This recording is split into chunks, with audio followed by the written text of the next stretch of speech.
Tidbits from TNT, Thursday morning, November 14, 2024. Listen to the full version on the official dinarreport.com website and become our supporter on Patreon. TNT. Tishwash, Financial Inclusion and Banking Restructuring.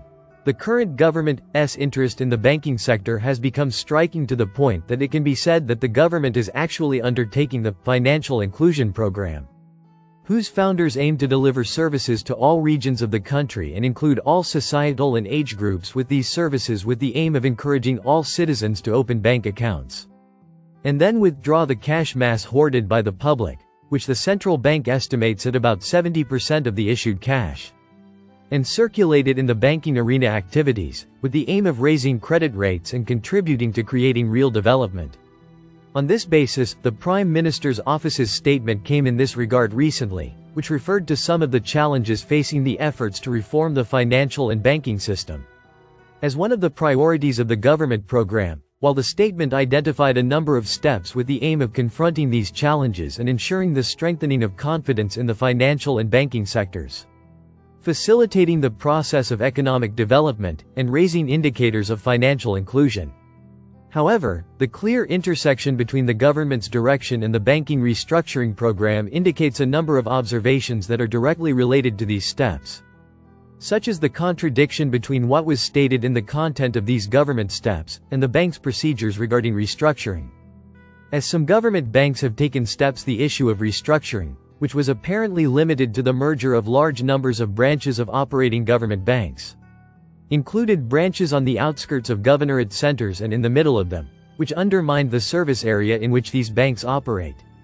This completely intersects with the Financial Inclusion Program, one of the tools of which the statement specified is providing banking services to different segments of society, including districts and sub-districts in villages and rural areas.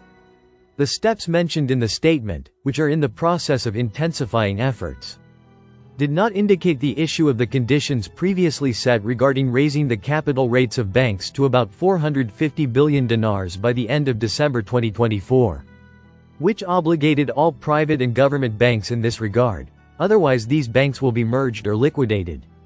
If we know that some government banks whose many branches have been merged still have a large number of branches, and these branches still provide their daily services to large numbers of the public, while they are exposed to merger or liquidation, even some administrations are unable to make some decisions related to developing services, because they realize that the fate of their banks will end in merger or liquidation. And this is what makes the intersection clear in the government's direction regarding developing the performance of banks and expanding the scope of services with the restructuring program implemented by the relevant authorities. Tishwash. IMF praises positive developments in Iraq in financial and banking aspects. The International Monetary Fund praised, on Wednesday, the positive developments witnessed by Iraq in the financial and banking aspects. A statement by the Presidency of the Republic received by MIL stated that President of the Republic, Abdul Latif Rashid, received today, Wednesday, at his residence in the Azerbaijani capital, Baku, the director of the International Monetary Fund, Kristalina Georgieva, as part of His Excellency's participation in the United Nations Climate Conference, COP29. He added, during the meeting, the cooperation relations between Iraq and the International Monetary Fund and ways to enhance them in the context of supporting the development path in Iraq were reviewed. During the meeting, His Excellency the President of the Republic stressed Iraq's endeavor to implement integrated programs and plans to stimulate the economy and support the financial and banking reform process. Rashid thanked the International Monetary Fund for what it did to support Iraq's budget during the crises it faced and overcame, stressing the importance of completing coordination and joint cooperation in order to continue efforts to combat corruption, support investment, and develop the private sector, leading to building a strong, cohesive, and recovering economy. For her part, Kristalina explained that the primary mission of the International Monetary Fund is to provide support to countries' budgets during crises.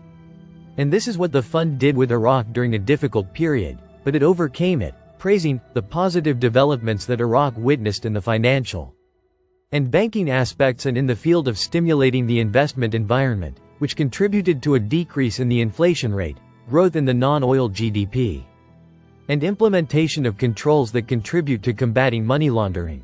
TNT. Among them is the population census. Revealing the details of al-Sudani's visit to Kurdistan.